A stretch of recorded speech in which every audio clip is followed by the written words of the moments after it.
2024 கோடிலிங்க தரிசனம் பெற்ற பலனை தரும் அன்னாபிஷேகம்.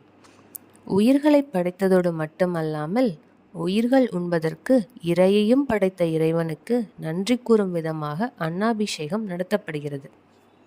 இந்த வருஷம் அன்னாபிஷேகம் எப்போ, அதோட பலன்கள்லாம் என்னன்னு பார்க்கலாம் வாங்க.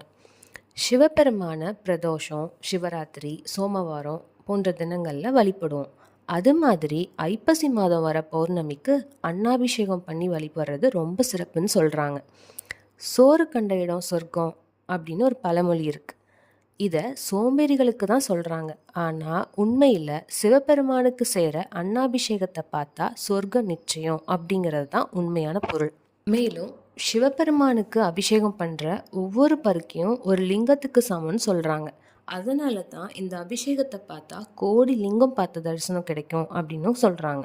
அன்னாபிஷேகம் 2024 நவம்பர் 15 வெள்ளிக்கிழமை அன்னைக்கு அனைத்து சிவாலயங்களிலும் நடக்குது. எங்கும் நிறைந்திருக்கும் பரம்பொருள் அன்ன வடிவில் இருப்பதாக வேதங்கள் சொல்லப்படுது. உயிர்களை படைத்ததோடு மட்டுமல்லாமல் உயிர்கள் உண்பதற்கு இறையையும் படைத்த இறைவனுக்கு நன்றி கூறும் விதமாக அன்னாபிஷேகம் அமையுது.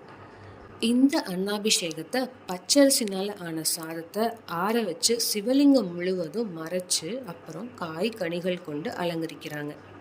இந்த அன்னாபிஷேகத்தோட பலன்கள்: சிவபெருமான அபிஷேக பிரியர்னு சொல்கிறாங்க. அதனால தான் 16 வகையான பொருட்கள் கொண்டு இந்த அன்னாபிஷேகத்தை பண்ணுறாங்க. இந்த அன்னாபிஷேகத்தை பார்த்தா மீட்க முடியாத நகை பிரச்சனை, தொழில் பிரச்சனை, உணவு பிரச்சனை என பல பிரச்சனை தீரும்னு சொல்கிறாங்க. மேலும் அன்னதோஷம் நீங்கும்னு சொல்கிறாங்க. அப்புறம் நம்ம செய்த பாவம், நம்ம முன்னோர்கள் செய்த பாவம் நீங்கி தலைமுறைக்கும் அன்ன குறைவு ஏற்படாதுன்னு சொல்கிறாங்க.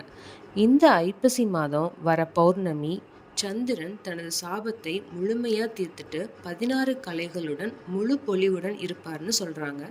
அது இல்லாமல் சந்திரன் பூமிக்கு மிக அருகில் வரும்னு அறிவியலும் சொல்லுது.